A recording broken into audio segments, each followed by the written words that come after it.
Rene kapan? Sopo? Wong Ardo. Apa? Wong Ardo kapan rene? Wong Ardo rene kapan? Ora dong aku kikus. Wong Ardo rene kapan? Lerene surup-surup saknyuk. Nggawa truk ya gorene kek nglatar kuwi iki. Wong pirang-pirang ning sing aku jenenge Ngardo ki siji. Nek kancane kuwi ming cah nang Prapi kancane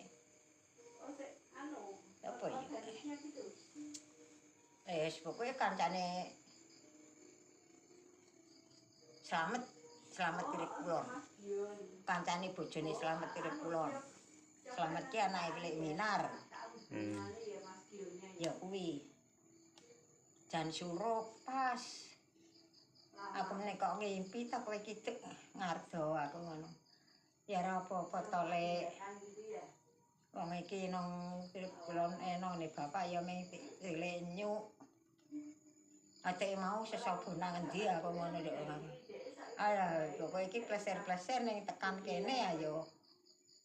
Ning do matur nuwun ra itung ning weruh raine sak larapang ngono. Ngardani kuwi.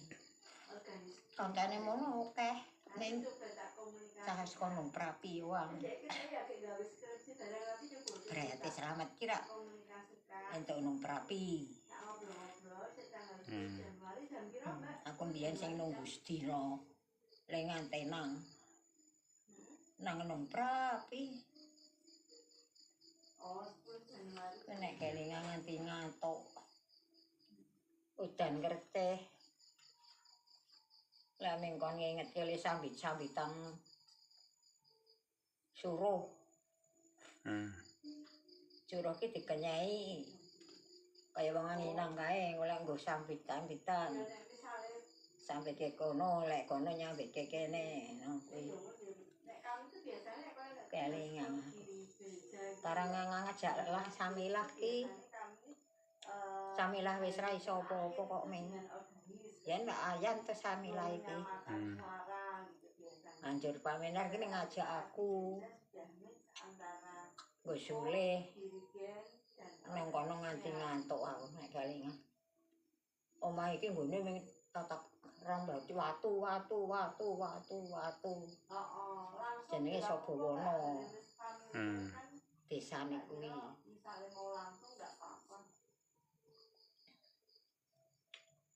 Ya nang kono sak tutuke wong ket jam pira. Ngerti kuwi nek mantu mantoke selamat kuwi. Jebul ra apa-apa. Ya kono dayuhe akeh karang ngundangi. Diundangi doang ning ora.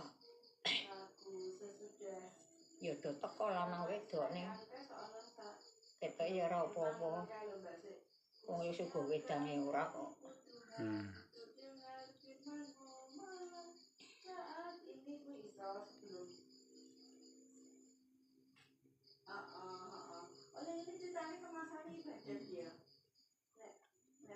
Lah iya sapa.